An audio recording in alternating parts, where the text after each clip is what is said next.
reluctantly came back to work. But the last story is one of my own. There were many other small things that happened. Guests that saw things in the middle of the night, much like the First Lady. Workers who saw apparitions in hallways. People in old-timey clothes who would walk into the elevator, and when they'd reach the elevator themselves, they'd be gone. But the one that happened to me... What is it? Guess what? Head home. You know, head to bed. You know, the usual. Tomorrow is my 4th day. One more day, then after the 5th day, I can go back to school, yo. Gang gang.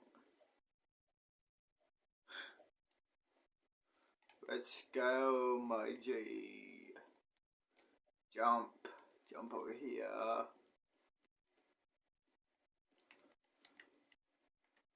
Unlock it back up, head to bed. I'll see you guys in the morning, I guess. See you then. It's another day. Gang gang. See Papa. See.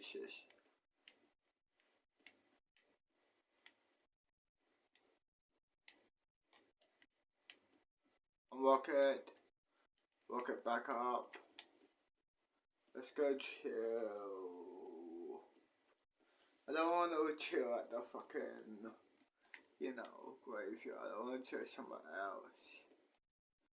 So let's go chill. Here we do. Yeah, let's go chill here. Press play, have fun for a day. She said he would come out of her closet late at night and scare her. Gang. My dad and stepmom just chalked it up to her having nightmares. For about 2 years, Charlie would visit her on a nightly basis, tormenting her and scaring her so badly she would always go to my parents' room to sleep. Eventually, she started drawing Charlie and hanging him up on her walls. The picture she drew scared me to death. It was just a dark figure with no features. How could a child think of something like this? My parents started to get very angry with her for waking them up almost every night. They told her to go back to sleep and blame it on nightmares. But one night, my parents got a very rude awakening. Around 2 or 3 a.m., my dad woke up to use the bathroom. When he opened the door to the hallway, he was startled and paralyzed with fear to see a very dark figure, featureless, motionless, and about 4 feet tall, standing right in front of him. He stood there for a second, watching this figure, not knowing what the hell it was. It was Charlie. Charlie ended up literally floating and disappearing into the door to my sister's room.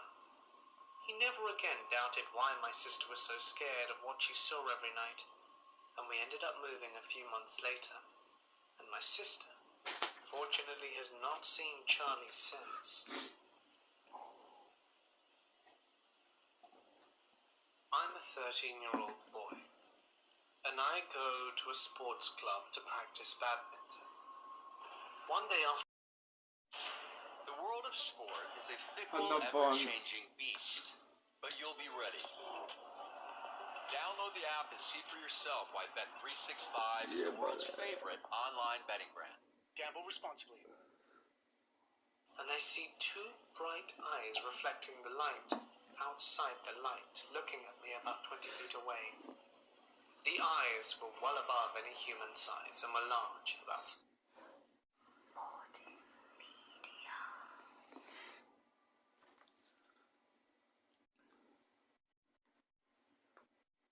We were staying at my boyfriend's parents' house for a few months while they were overseas, and we were saving on rent money. It was once a big, beautiful house, but his parents didn't have the time or money to keep it up. The house was up a long, hilly driveway, surrounded by trees, and the forest had been encroaching on the house for years. The roof needed to be replaced. The pipes needed to be replaced. It was such a shame that this beautiful home was so neglected. We had been talking about scraping up the cash to buy it off them and do it up ourselves until the incident. We had got a black lab puppy right before we moved in. Unlike most black lab puppies, he was an absolute bundle of energy. Unless he was out cold, he would vibrate at all times and was constantly running around and tripping up your feet. Typical puppy stuff. One night, I was walking upstairs to our bedroom and the dog was running up and down the stairs as I walked. I had this weird feeling pass over me just as I was walking, despite not trying to trip over the damn dog. I got to the top and turned around. He had come to a dead stop at the bottom of the stair and was staring up. Not at me, at the very middle of the stairs. Yeah, buddy. This dog, that had not stopped jumping since the moment he was born, had come to a complete standstill and was just staring at something that wasn't there. I got really freaked out. I was calling him and slapping my thighs, trying to get him to snap out of it. But it was like he was in a trance. I finally ran down the stairs and picked him up. It wasn't until I took a step back up the stairs that he moved. He started trembling and let out the most pitiful, soul-crushing whine. I sprinted back up the stairs and set him down. He took off as fast as he could and hid under our bed. Now, being the huge skeptic that I am, I ignored the feeling in my gut that something was off and went to bed, muttering to my boyfriend about how stupid the dog was. We both were... What is it? Head home. Tomorrow's my 5th day. After tomorrow, the next day I get to go to school again. Yeah, buddy. Well, not Saturday, but it is what it is. And walk it back up. See you guys in the morning, I guess. See you then. Oh shit, today's my 5th day. And walk it back up. Tomorrow I get to go back to school. Shit, man. I wish my suspension was longer than this. But it is what it is. Press play. That night at around A 2 button for a day, yo. to a loud sound. I sat up groggily and asked my boyfriend what had happened. He didn't know, but he thought that a tree branch must have fallen on the house. He opened the windows to look out. That's funny, he said. What? There's no wind. There are no clouds either. It's a really clear night. We pondered that for a moment. I didn't say anything to my boyfriend, but the feeling of unease that I had ignored earlier was rising in my stomach.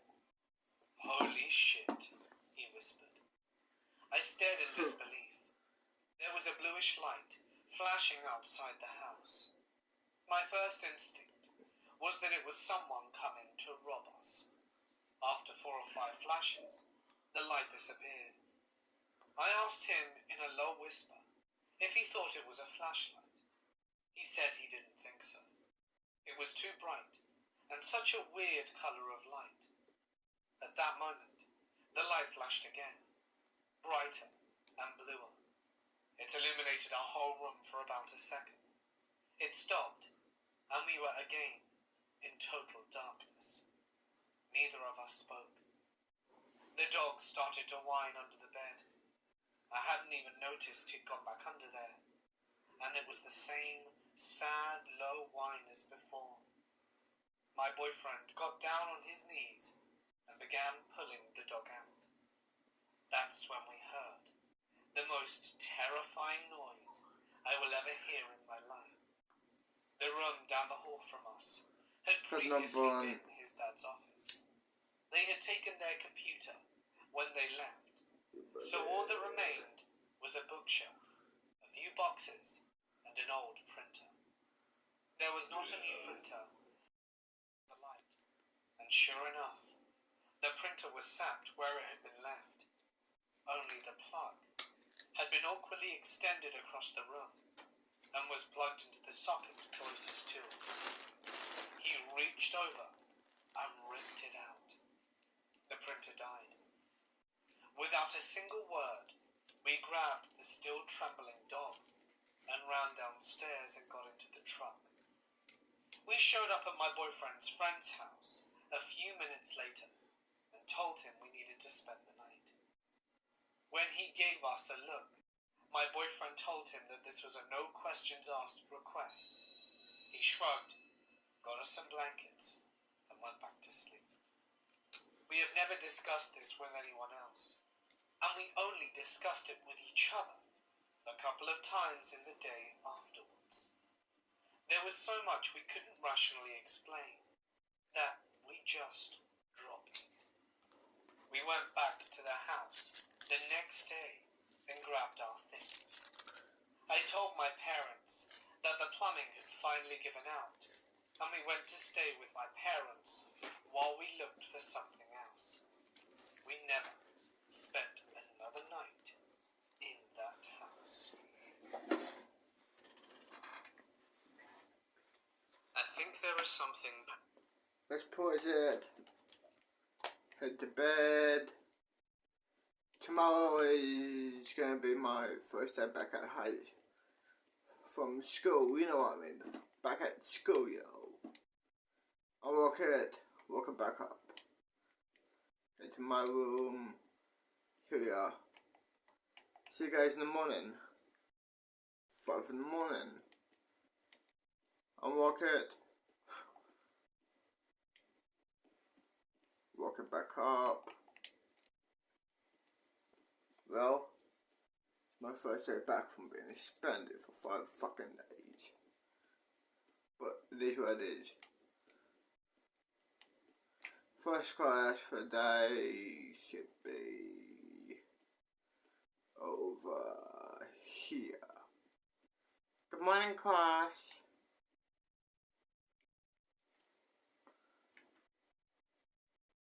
Class dismissed. Cool.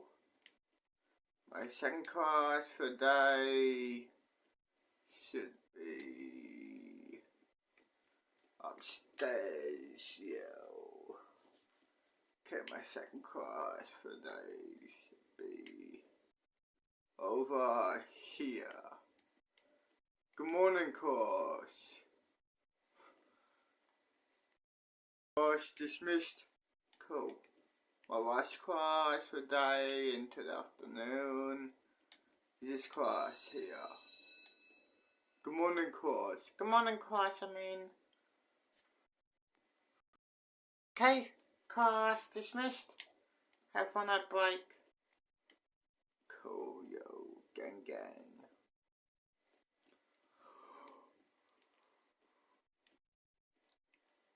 Okay, cool. Nice seats up here. Yeah, this should do, yo. Press play. I moved in October A bumper 31st, day, yo. 2018, without the knowledge or knowing a previous tenant had died in the apartment. I'm a paramedic, Yeah, but so I can deal with death a little differently than others. So when I found out from my downstairs neighbor, Gina, it didn't bother me. According to my neighbor, the tenant, Katie, was a younger female in her early 30s, who had reluctantly given birth to her first child.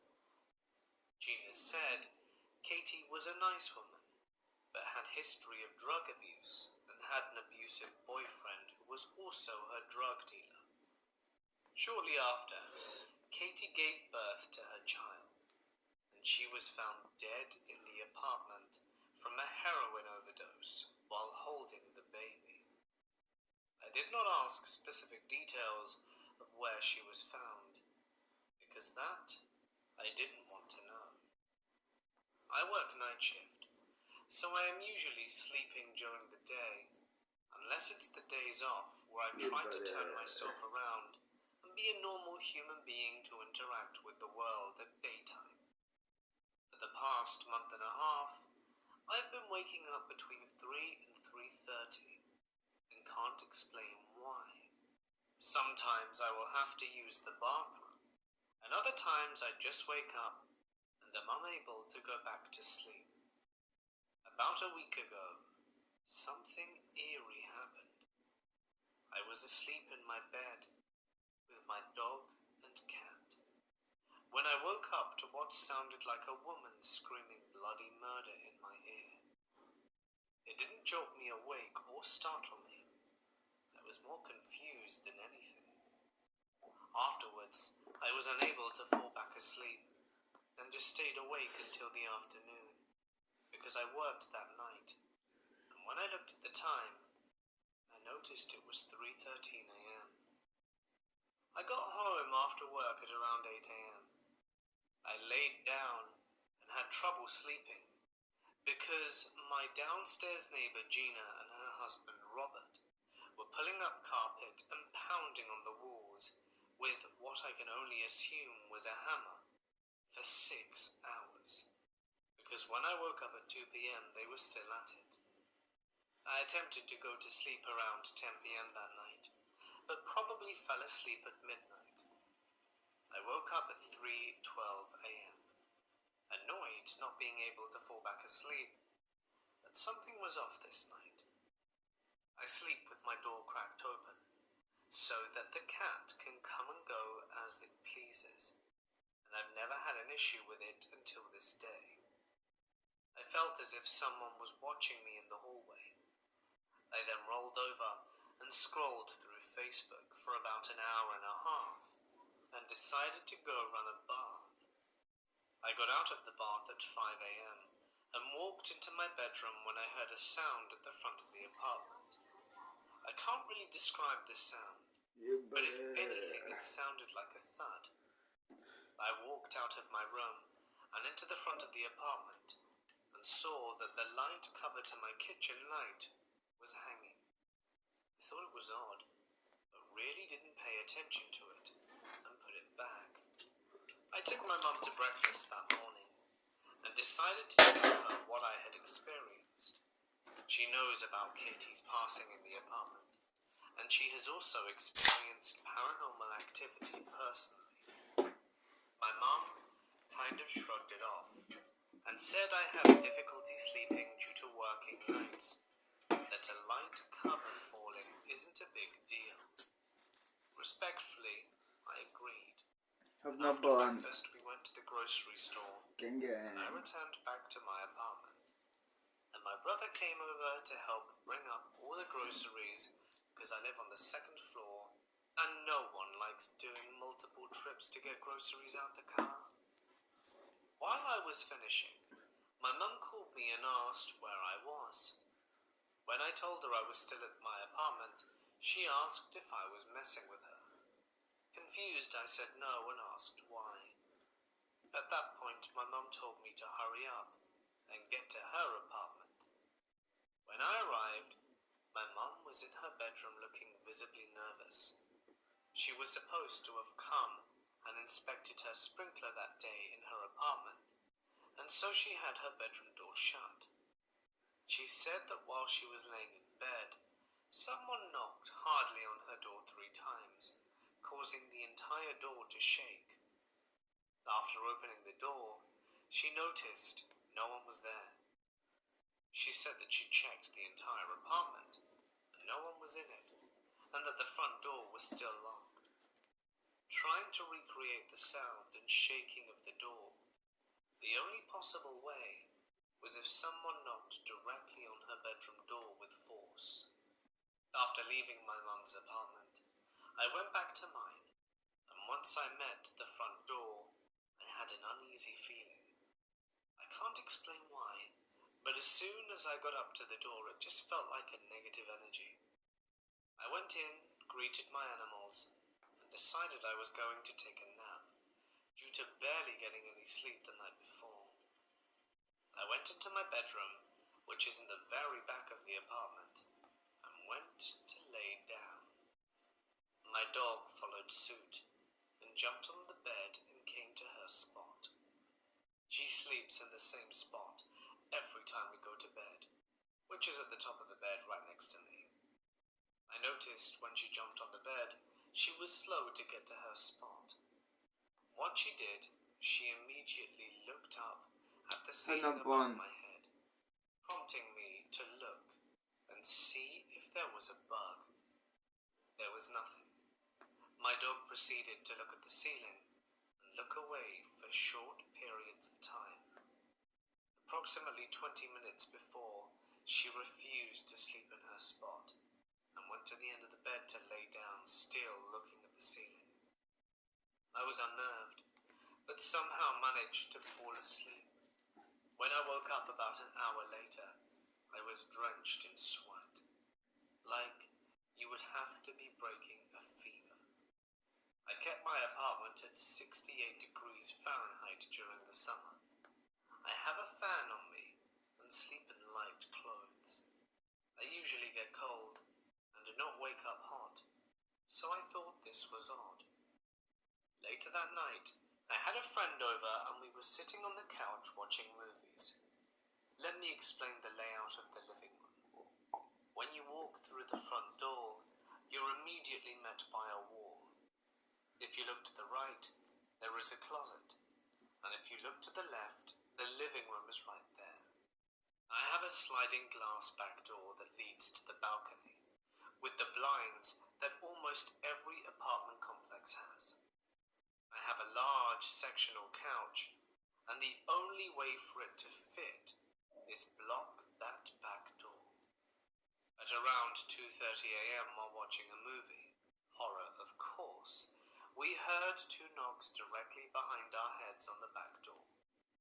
We both looked at each other, and I said, "There's no way that a person could be on my balcony." I opened the blinds within probably 15 seconds. Budget Direct provide pet insurance that can help you with the cost of treatments like these. I opened the blinds within probably 15 seconds and look out. Obviously no one's there. At this point, I'm getting creeped out. He ended up staying until sunrise at 6:30 a.m. and then left. I didn't plan on going to sleep until it was daylight at this point. I had trouble sleeping during these days because all I could think about is Sage, and that she would send me cleansing prayers, but that I needed to do it soon. I unfortunately worked all weekend, and this was Friday, so I could not go to do it immediately. So I stayed at my parents' house until I could. After work, I went to my apartment and was met with the negative energy again once I reached the door. I had to get my cat and dog because I was not letting them in there alone. It might be silly, but I didn't want to go in there, and I'm not going to leave them there. The next day, I needed to go back and gather some clothes and sleep clothes, so I convinced my brother and his girlfriend to go with me. My brother's skeptical about paranormal things, but his girlfriend, like I am, is a believer.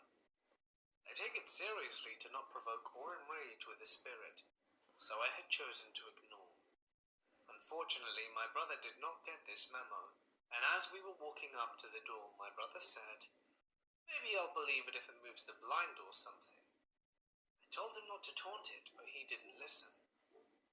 I grabbed what I needed and headed back down to the car.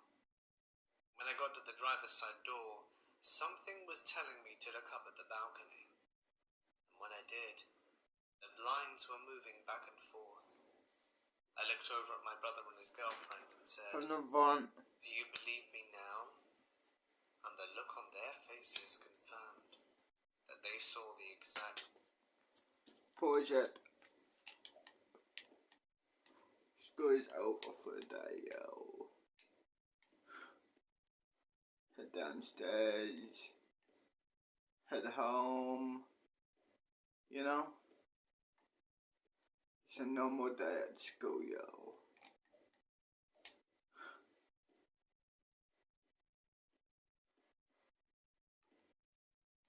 Unlock it. Lock it back up. I'll see you in the morning, I guess.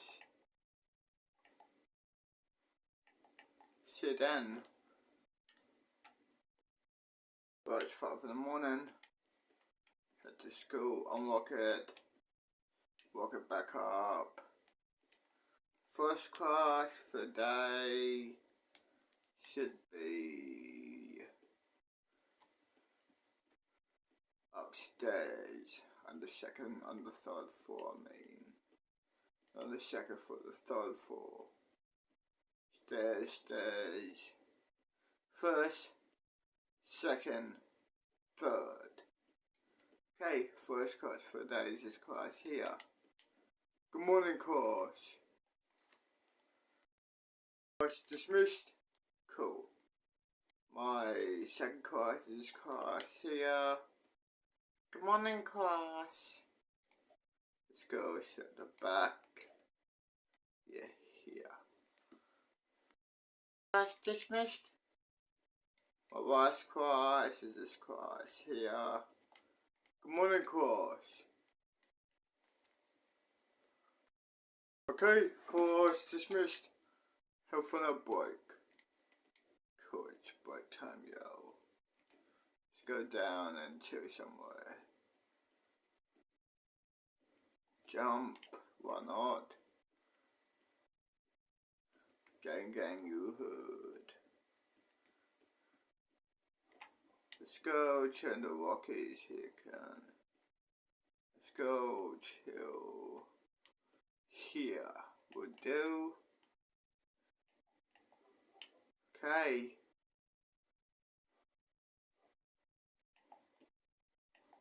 Press play, have blood for day. And put me back into my room.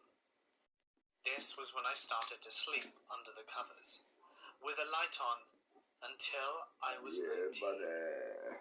I was haunted for years. Little things would happen. Little stuff would go missing, or things would be moved. Not like your car keys or wallet, but my glasses would not be there where I placed them right on the nightstand beside me when I fell asleep.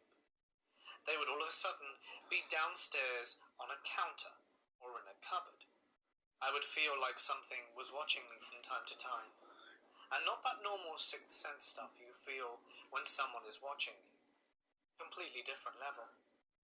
Stuff like this became a semi-normal life for me. Whenever we moved, it would follow. Let's start with grade 11, around Christmas. My mother just got divorced, and we, my mother, me, and my cat, Tiger, were living at my grandparents' home. My mom was on vacation in a warm country, and my grandparents were in Arizona. I was in the house all by myself. This isn't some Hollywood scary grandparents' house. It was a premium new condo in the suburbs. My room was downstairs, and when you leave the bedroom, there's a big living room straight in front, with an older TV in the corner, directly in the corner of the living room. There was also a bathtub to the left. I woke up in the middle of the night, not being able to breathe. I felt a force on top of me, and not like a fatty sitting on you, but as if the blankets on top were not movable.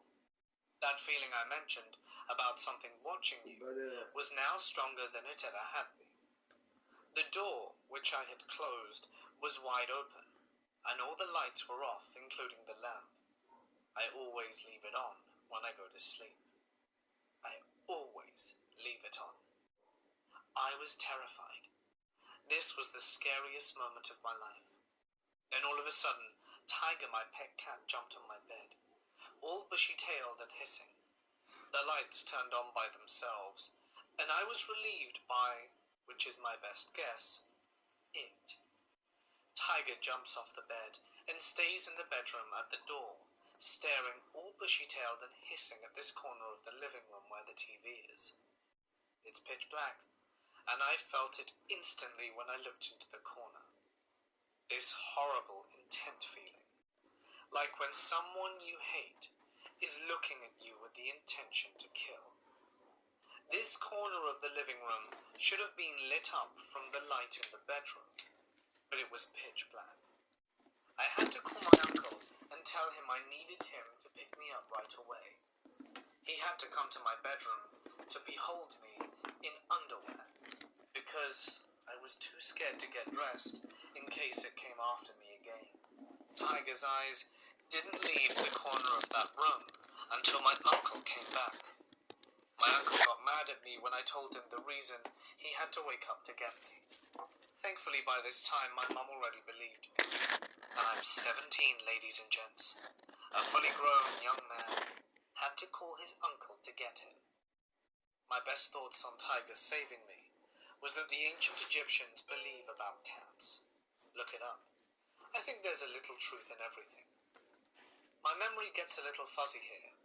However, I was hanging out with my best friend at his house, and he's known about it, but doesn't believe anything I tell him. Until this night. My best buddy's family are rich. He has a big double-door entrance room with one very small window in this huge king-size bed and an 80-inch computer monitor, which really is just a TV. We were downstairs in his room on his bed watching Paranormal Activity 1 on the computer monitor while eating pizza. The doors were closed and the tiny window shut. The pizza box was set up on the computer chair in front of the TV. The whole bottom of the box was on the seat with a whole pizza in the bottom part of the pizza box, with the lid open very little. So in the middle of this movie, the pizza box lid folds up and opens completely by itself. We'll look at each other and look back, and the pizza box shoots off the chair and lands on the floor. After that, my best friend believed me and started to hate it. I came over a different time and we were talking about it, and he randomly got up all mad and started to mock. Bullshit. Head home, head to bed, wake up in morning, red cross. Why not? I'll walk it back up. See you guys in the morning. 12 in the morning. Head to school, but red cross. Walk it back up. Let's go to over here, Let's go to over here. Yeah, buddy. Let's go to over here, dog.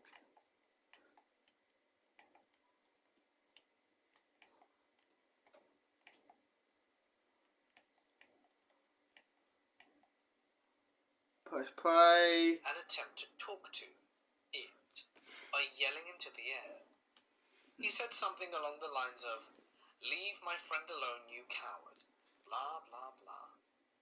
We hung out and it was time to go to sleep. I bet you he will I passed out on the regret couch it. in the downstairs living I room, bet you and can't. he fell asleep on the recliner. He will into This was the regret first time it had done something to someone besides me.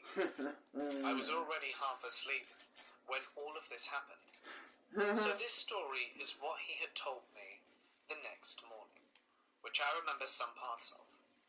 So he was sleeping and woke up to the flashlight being on, which was odd. So he guessed it was it. He tried to wake me up, which I just said to go back to sleep. He screwed the light in all the way, so there was no way to turn it back on, then put it down. He woke up again to the light on. I remember this light turning on and him freaking out with what happened next. So we shut it off again, and this time woke up to being pulled out of the recliner with the light on again. It scared him, and we actually never spoke about it for a long time after that. My ex was Mexican and a Catholic. She had Jesus pictures and crosses and other Catholic stuff everywhere. She knew about it, and it took a few months after we moved in together for her to believe me. That weird stuff happened whenever I was home.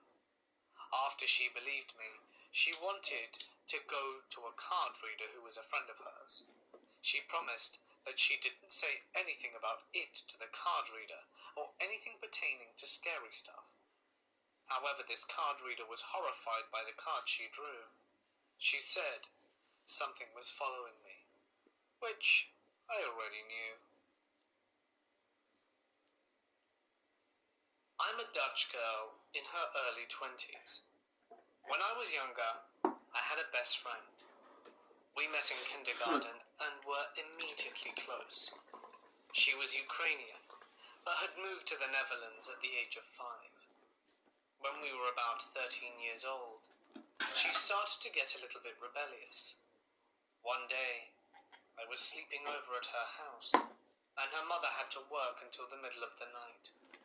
In the afternoon, we went outside to take care of some horses we had under our care. We didn't own them, but we could ride them and brush or feed them with the supplies of the landowner. When we got back to her house, it was already dinner time. My friend Helena and I ate and went to play on the computer. That's when I got a notification on my phone. It was a text message. In those days, WhatsApp didn't exist yet.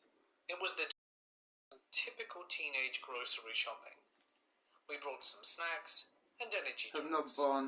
At the cash register, I got another text saying, "Did you buy energy drinks?" This felt very judgmental and aggressive.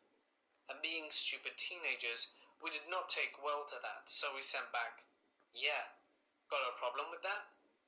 The next text came back within a minute. "Yes, don't buy them." We, of course,